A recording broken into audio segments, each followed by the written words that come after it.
A tiny, light vessel on the water versus the wrath of nature. Sounds fun, right? Fighting against rapids or floating on a calm lake in a kayak. While that could be enjoyable, never forget there are unnatural things at work in the wild, and sometimes they may just stumble upon you. Enjoy these scary kayaking stories and scary lake stories, and I hope you had a great Thanksgiving. Please note that the second half of this video are some stories from an older episode that most of my viewers didn't catch. Remember to send me your stories at darkstories.org so I can narrate them. Check out eeriecast.com to read and send us stories, listen to all of our shows, and sign up for the Creepy Club waiting list. And follow me on Twitter at Prevails if you need more cringe in your life. Now, let's begin.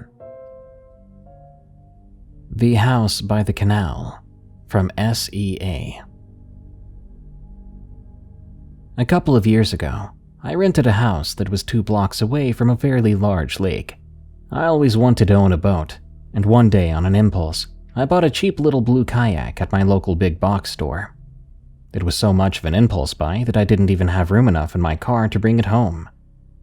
I had to call my parents to bring their van to help me move it. Then I realized, when I got it home, that I had no way to get it to the water. After carrying my new kayak by hand a few times and almost throwing out my back in the process, I finally shelled out for a set of boat wheels so I could roll it to the shore instead.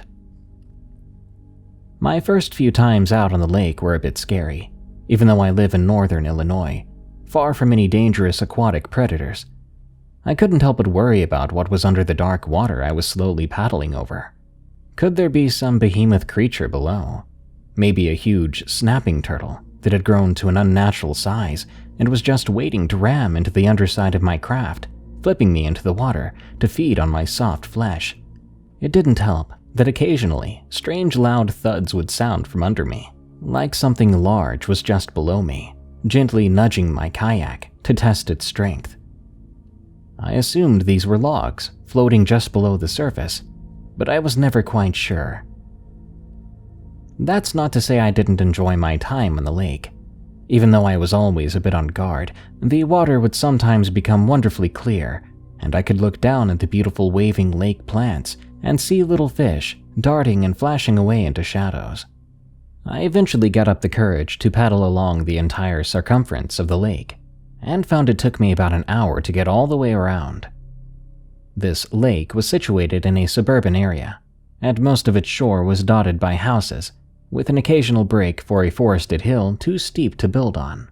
There was one country club with a large dock for the members' boats, and halfway around a little park with an arched bridge that crossed a narrow channel that led into it.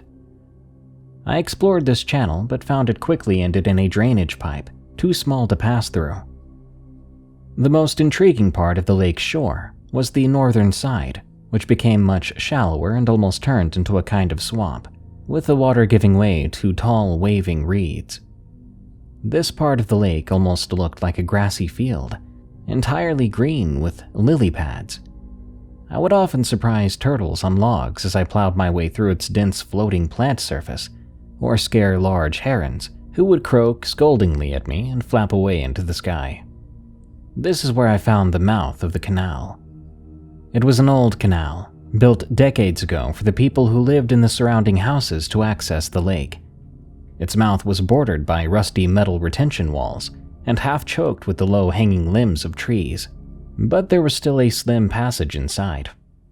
I hesitated the first time I saw it, worrying that I would get stuck if I entered, and eyeing its dark green, almost black water, which looked strangely threatening. When I finally worked up the courage, I found the entrance easy and was surprised by what I found inside. The canal wound its way through an old neighborhood that had seen better times.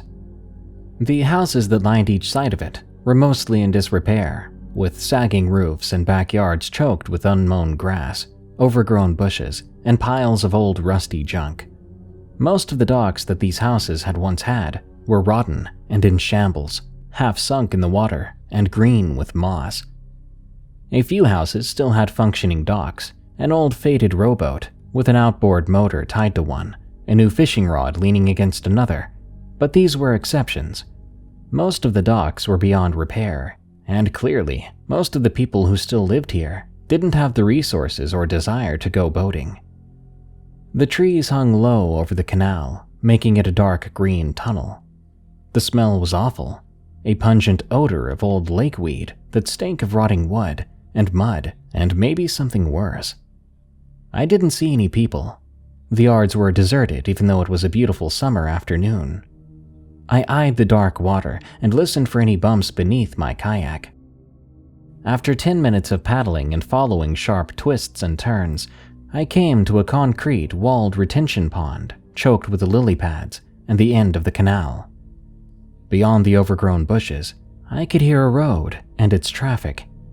I dreaded going back the way I came, but I had no other choice.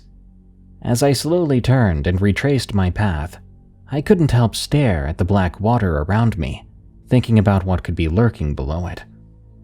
I swore I'd never come back here, but unfortunately, I did. It was a late summer evening, the sky a blood orange red. The cicadas were droning so loud it almost hurt my ears as I paddled home along the northern shore of the lake, drenched in sweat and lake water, which had been thrown up from my paddle. I looked over to my right and saw the dark mouth of the canal.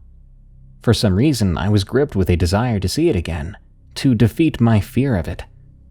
I bravely paddled forward as the sun set and the air grew purple, the details around me becoming indistinct. I knew I should hurry home. I'd never tried boating in the dark, and I had no light with me, but I kept paddling.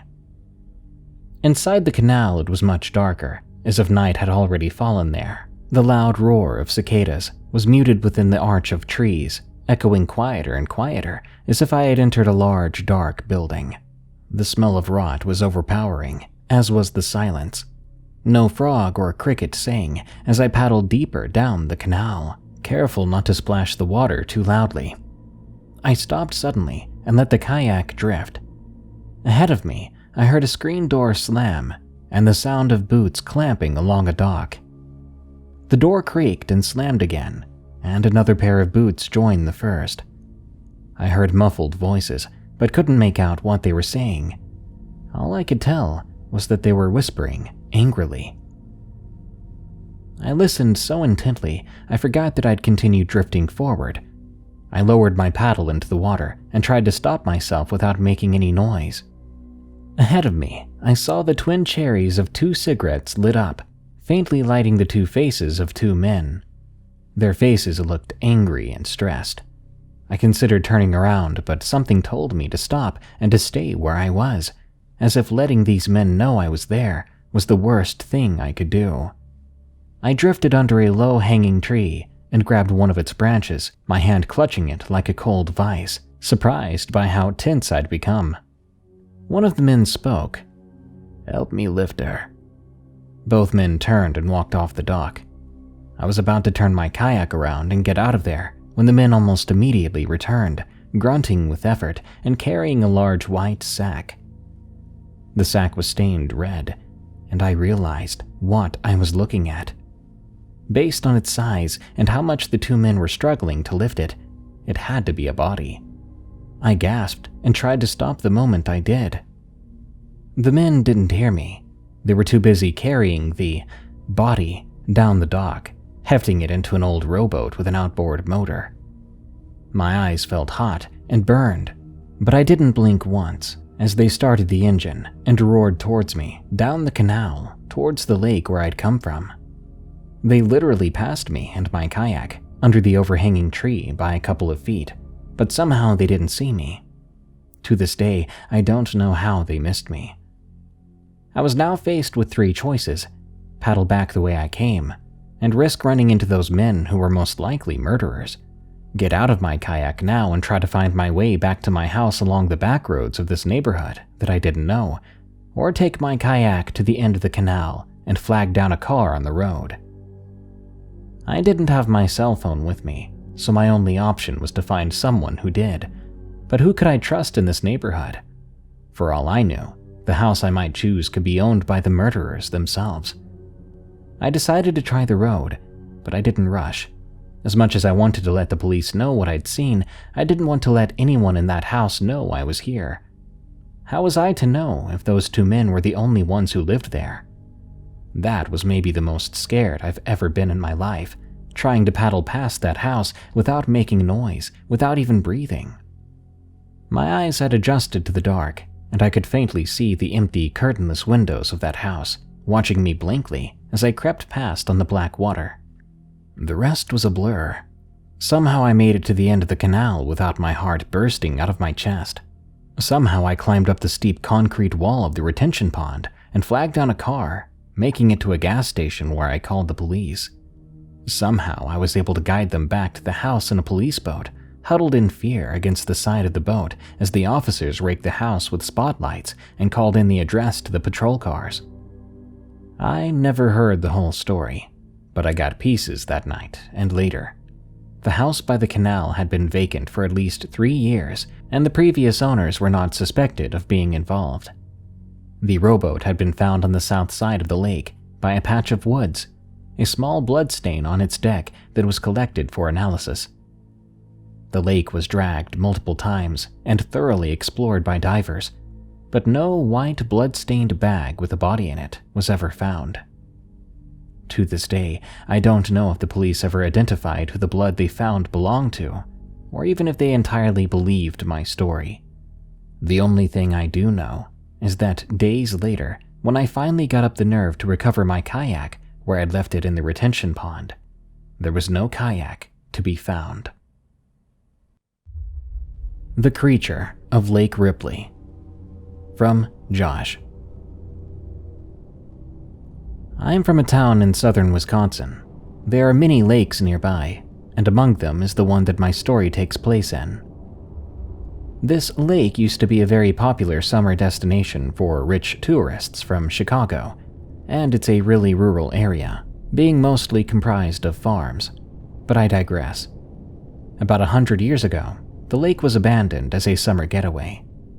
There were sightings of something, a monster, supposedly a 75 feet long snake-like creature, according to some witnesses.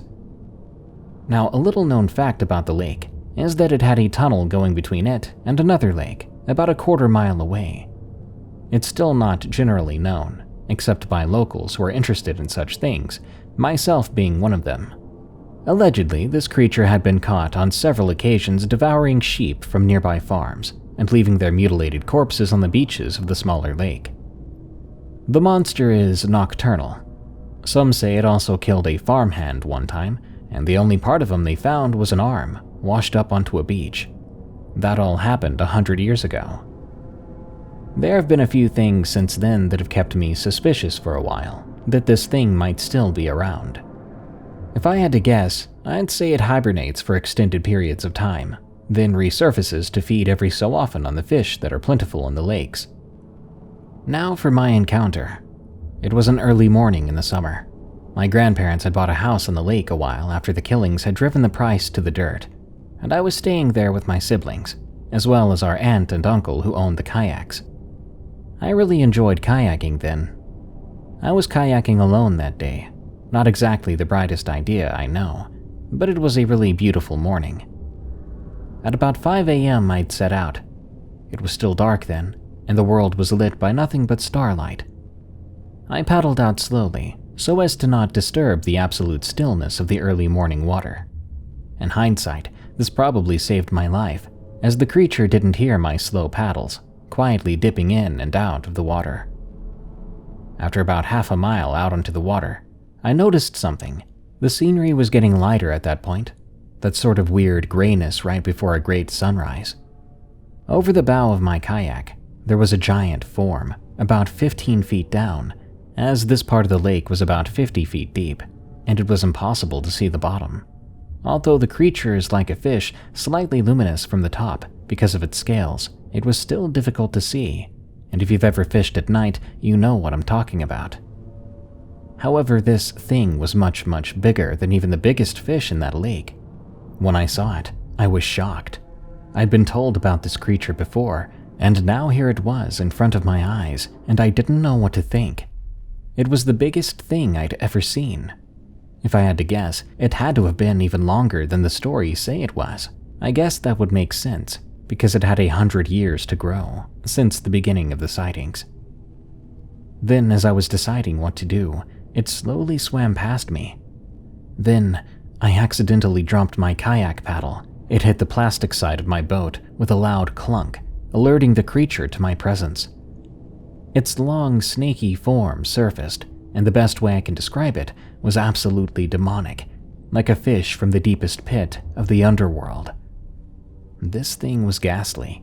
Its eyes were large and glowed a pale green, like the eyes of a predatory fish. It looked like a giant bass, except for all the teeth. The entire mouth of the beast was ringed in what looked like razor-sharp teeth. It was covered in slimy green scales, each about the size of a large dinner plate, and the creature looked most similar to the northern bass, a fish that this particular lake is known for. All of this I saw in a single split second, as the creature emerged in front of me. I remember it so well, because I thought it was going to be the last thing I ever saw. But that little head start was enough for me to outrun it back to shore. Although it was massive, it was quite slow, apparently not needing speed because it was the apex predator of the water and asserted its dominance through sheer size rather than speed. That's not to say it was slow or anything, though. It gave me a real run for my money in getting to shore, but ultimately I managed to outrun it. The water got too shallow for such a large creature to swim in, and it seemed to turn around when the water got too shallow to come to shore anymore, or it might get beached like a giant whale. Perhaps it'd grown too big to hunt things on land like before, such as the sheep and farmhand I mentioned. When I made it to the shore, the thing was gone. I hurriedly pulled my kayak out of the water and placed the paddle back into it, making sure it wouldn't drift away from where I left it. I don't know why I tried to make sure the kayak was safe instead of getting the heck out of there, but I was finally finished with the kayak, and I ran back towards my grandparents' house. I went right back to bed, but you can probably guess that I didn't sleep much for that night, or any other night for the next several weeks. I've never told anyone my story except some older residents in town, who informed me of the monster in the first place, and they did agree that it did fit the description they'd heard of the beast. The Lake Thunderbird Psycho, from J. Grant. I've always been fond of nature. Ever since I was young, we were constantly moving from city to city, but in every location I would find the nearest nature trail or overgrown abandoned property and frequent the place as often as I could. At one point, my house was only a few blocks from a very extensive mountain range in New Mexico. This made it all the more saddening when we moved to western Oklahoma, where almost all property is private and national parks are few and far between.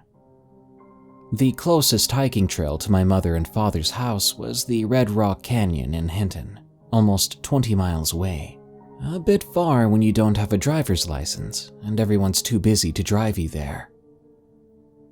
Fast forward to a few years later.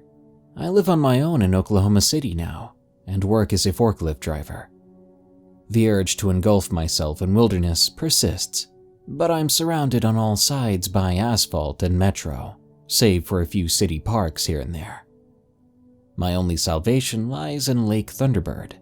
Anybody from Oklahoma could tell you that Lake Thunderbird is a large national park just south of Norman, with plenty of room for fishing, camping, hiking, mountain biking, and horseback riding.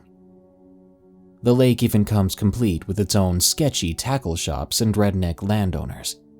However, Lake Thunderbird is about 50 miles from my apartment in the city, so the visits are rare.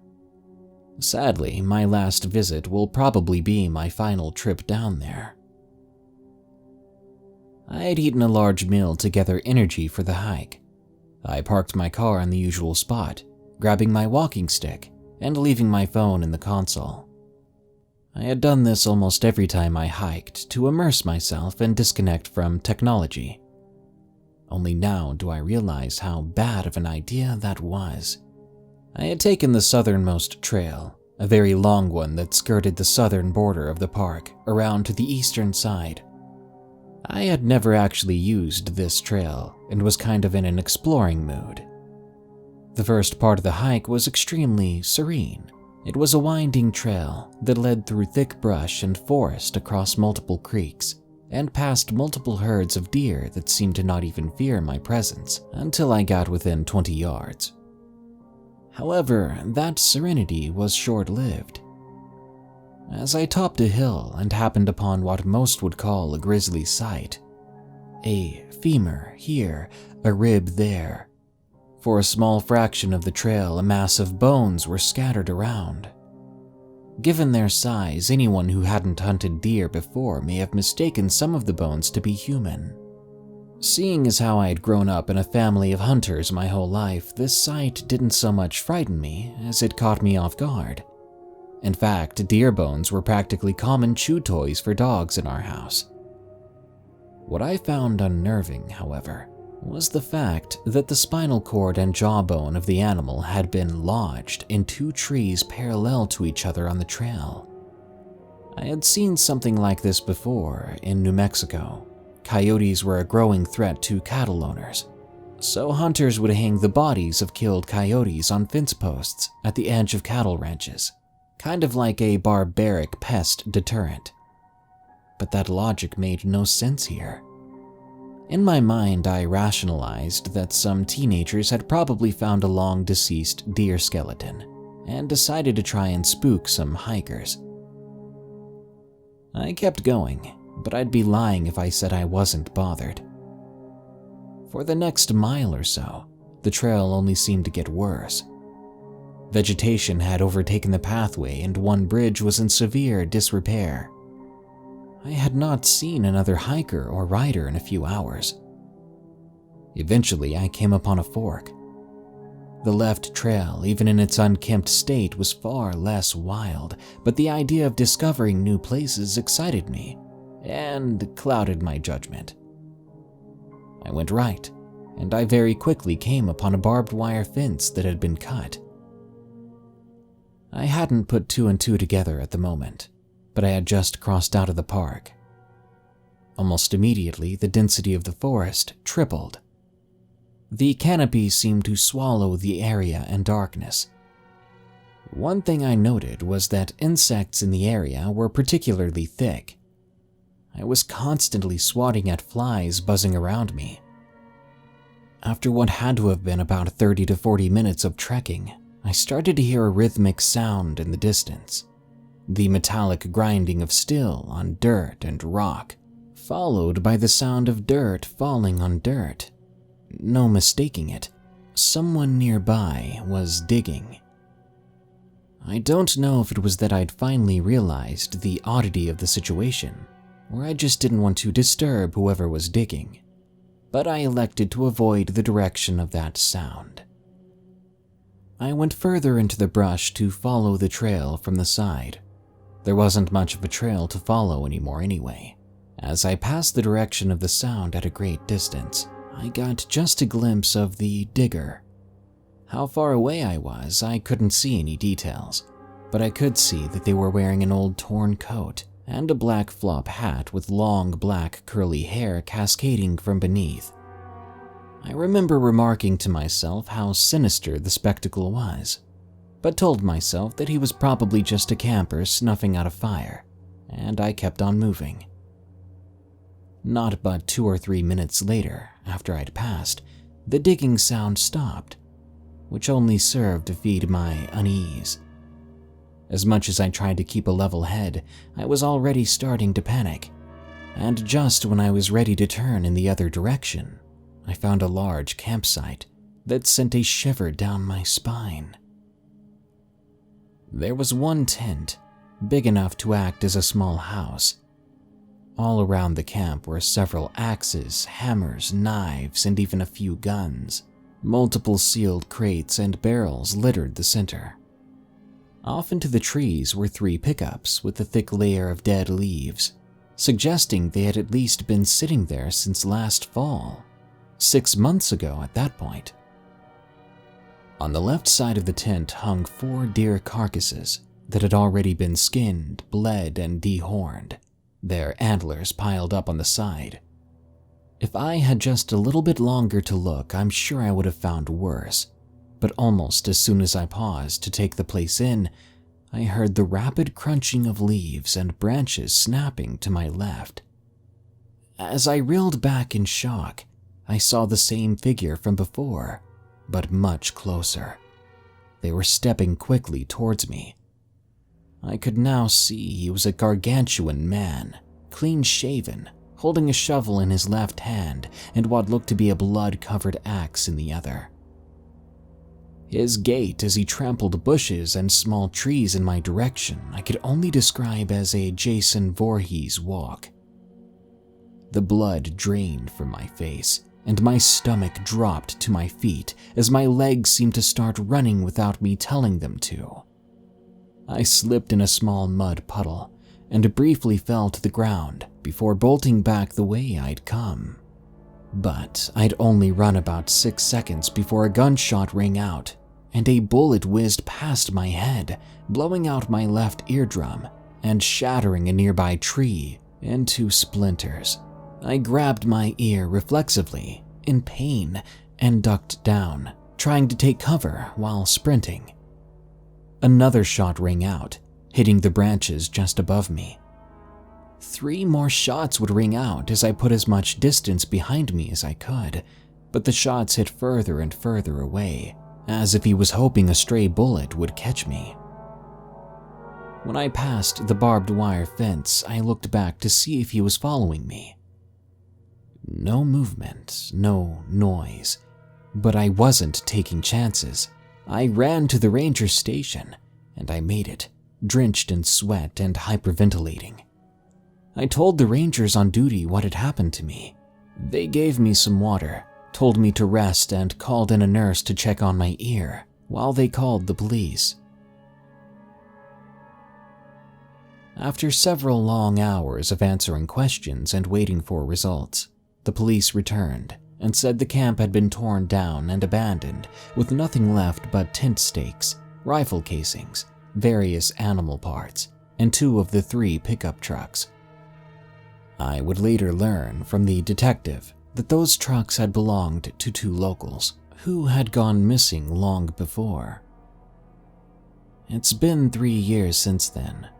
I no longer have nightmares about the man, but the sound of a shovel still gives me chills. I've got a few guesses to what he was digging up or burying, and I can't help but wonder if something happened that day that I could have prevented. Then again, maybe I should just be grateful that I'm still alive. Our first real date. From Aquatic Fanatic. This happened to me and my now wife when we were on our first date. It was at my parents' house, which is located near a beach, and the sea goes into a stream that runs next to the house into a lake. There are sharks in the stream, but somehow never in the lake. On this particular night, I found out that my father was right, and why there were no sharks in that lake. It was a warm autumn day when we all heard a car door slam shut.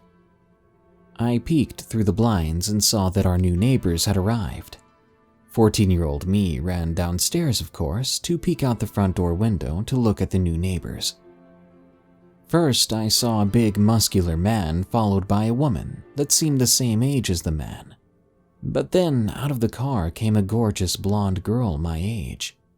I couldn't stop gazing at her until a shout startled me and made my heart nearly beat out of my chest. "Glad I finally got your attention," I heard my mom say. She then looked out the window and then said, "Oh, I see. She's very pretty, isn't she?" My face turned red and I just stuttered. "I'm gonna go to the bathhouse to clean up the boat." So I walked over to the boathouse where my dad has this big boat stalled. I had a small boat with an engine there, but I usually used the oars. Both were hanging in the dry docks. I started to clean my boat.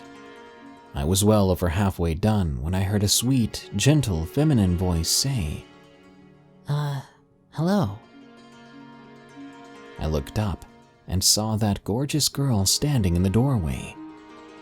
My heart beat faster just looking at her. I dropped my scrub that I had been using. She introduced herself softly. I'm your new neighbor, Sarah. I stumbled to get out a word, and all that came out of my mouth was, Jack. Yeah, I'm Jack. Sarah took a step down the stairs leading to the floor of the docks and followed with, Is that your boat? to which I immediately replied, Yeah, it's my own little boat, but sometimes my dad lets me operate his boat when no one's around. She turned her gaze to me and smiled at me, which made me blush. Sarah and I then both heard a woman's voice shouting, Sarah, where are you? Come on, sweetie, start unpacking already.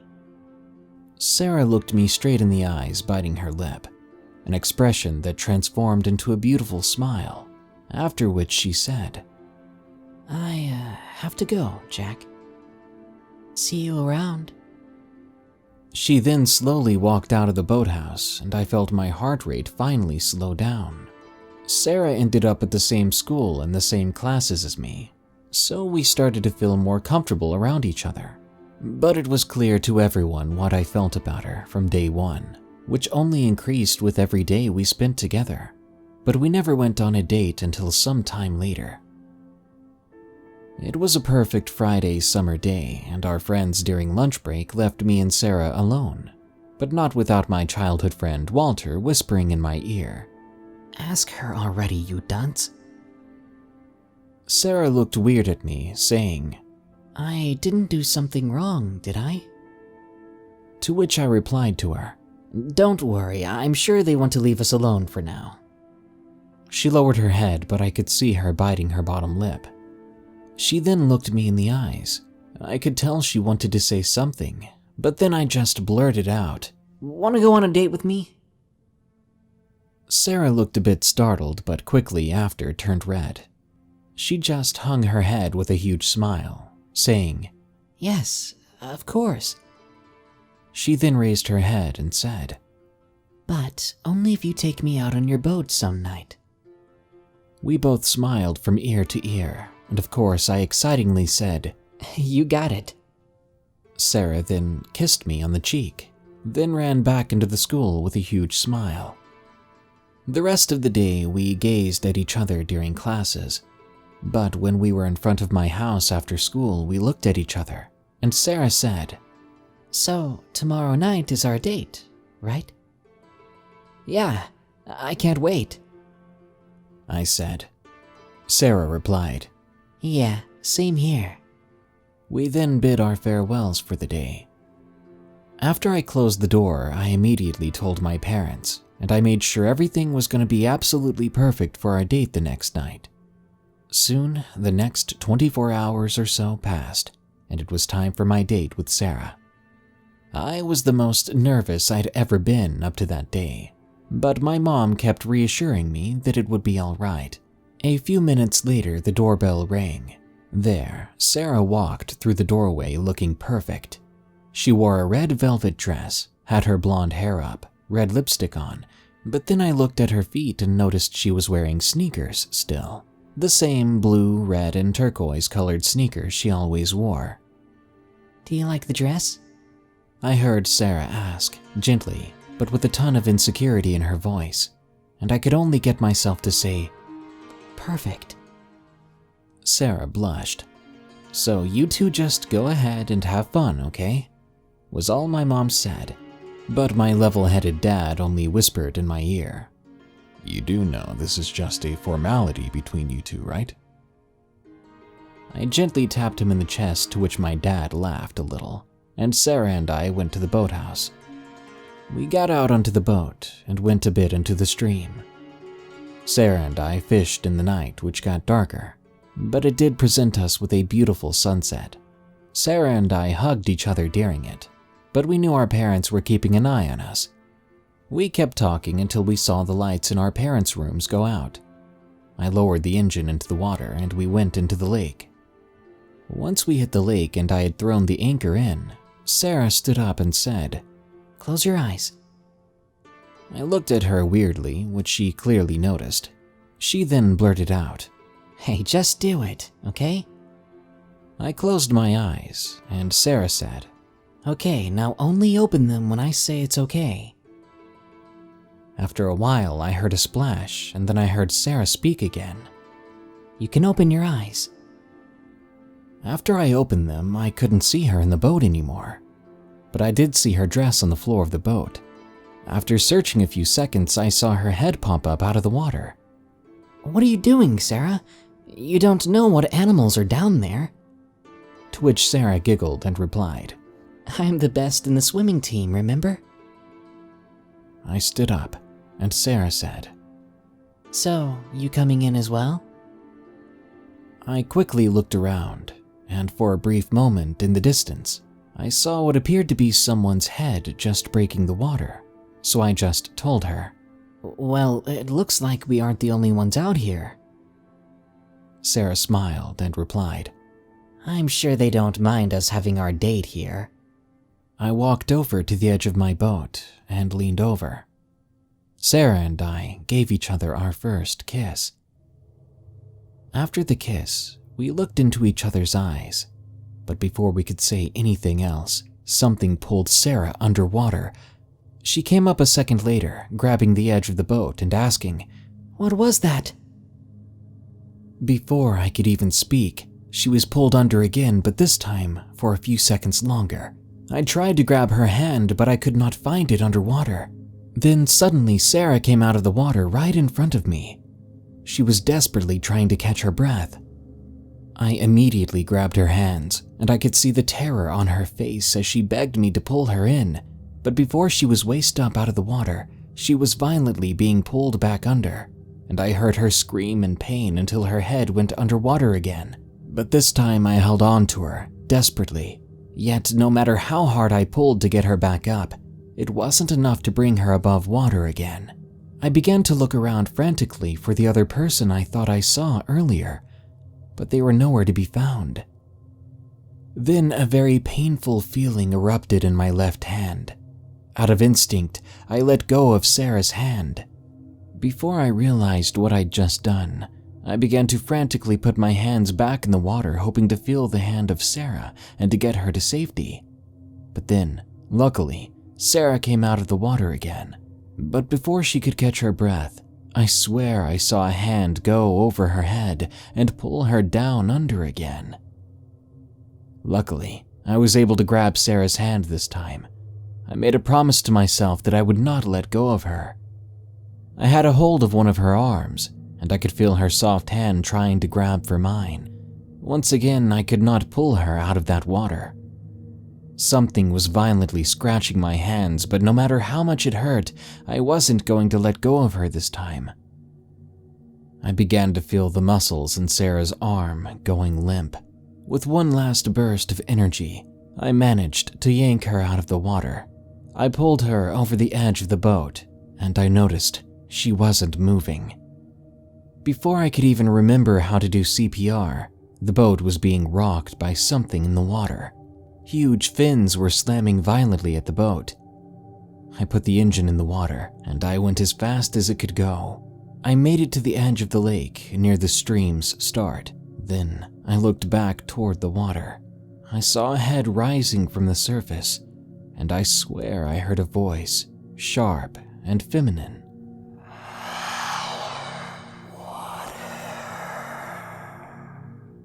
No sooner as I heard that, I put the engine back in the water and made my way to the boathouse. The moment I was there, I started CPR on Sarah.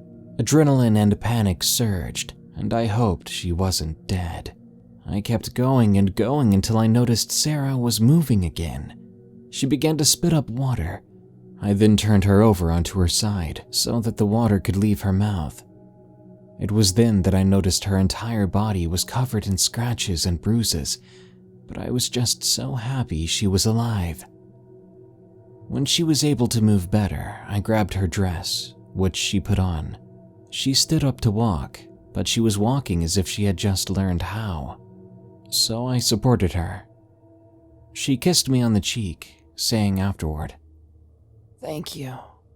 Maybe it was just the moment, but I blurted out, "Well, I love you, so." When I opened the door to the house, she said she was going to spend the night with me no matter what. As we lay in my bed, she held on to me tightly, and we eventually fell asleep. I didn't sleep much. I was kind of scared she might slip away again. In the morning, when we came downstairs together, my parents noticed her cuts and bruises right away, and my mom demanded to know, "What in the world happened?" Sarah and I looked at each other. Then Sarah said, "Just a rough night." "What did you do to her?" My mom interrogated me, but Sarah let her know it was not me. For the next 6 months or so, Sarah had a lot of trouble going into the water again. She nearly lost her position on the swim team. Even still, she doesn't go swimming in open water, and I don't think she ever will. I have a scar on my left hand between my middle finger and index finger as a reminder of that night. But the two of us, we're okay. We're happily married, with a little bit of aquaphobia.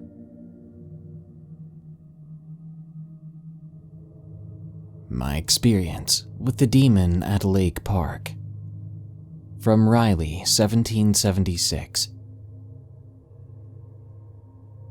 You may have heard a story by Brett about a demon at Lake Park. Well, I live in that same small town. He and I are actually cousins. He's a year older than me, and we've been friends since we were both small.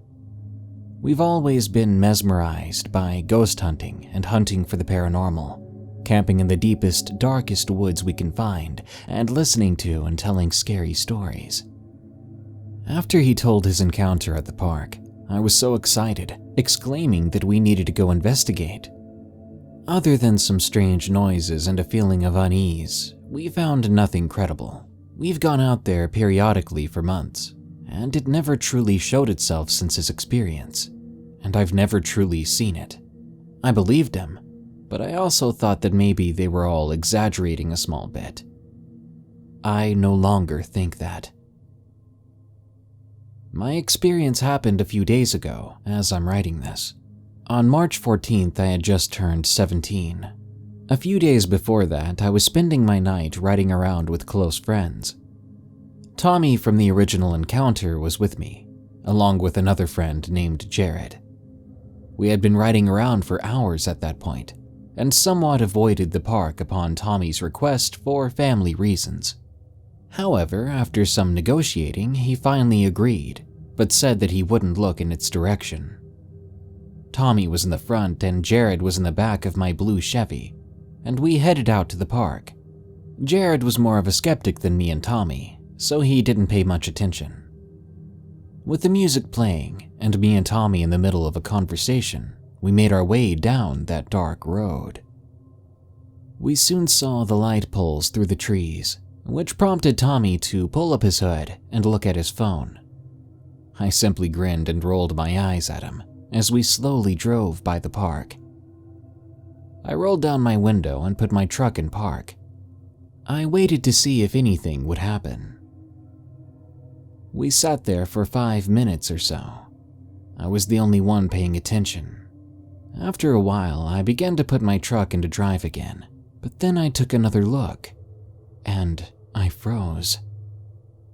There, sticking out from behind a tall tree, was an unusually tall shadow. It was slightly illuminated by the light pole. I stared at this thing for a good 30 seconds before I saw it shift. It was looking as if it was going to start moving towards me. I slammed on my gas and screamed, "To heck with that." I floored it to the lake that was just over the hill. I sat there in the parking lot of the lake, attempting to catch my breath. Suddenly, Tommy sat forward and asked me, "You saw it, didn't you? That's the first time you've seen it. Man, I don't want to sit here if you did. We're way too close to that park." He was right. We were maybe 300 yards from the park. But we had a problem. To get back to town, we had to drive right back by the park. Yeah, I guess you're right, I said to him. I took a deep breath and prepared to drive by it. Tommy already had his head down, and Jared had AirPods in, paying zero attention to what was going on. As we made our way down that hill, the park came into view, and my heart sank. There, standing in the middle of the light, was the figure. I had a good view of it now. It looked tall before, but now I could tell it was at least 8 feet tall, with disturbingly long arms. But the most horrifying thing was its eyes, deep, endless pools of red, staring right at me. I heard no voices or screams. I simply yelled a curse and flew down that old road, full of potholes. I didn't slow down until we reached a stop sign. There I stayed put, trying to catch my breath again. I told Tommy and Jared I was ready to go home. They agreed and said that if I needed them to let them know. It was a short drive to everyone's houses, and I finally headed for my place after that. When I got in, it was around 11:30. No one was awake, so I simply walked to my room. I said a quick prayer and tried to fall asleep. After a few hours of jumping at every little sound, tossing and turning all night, I finally fell asleep.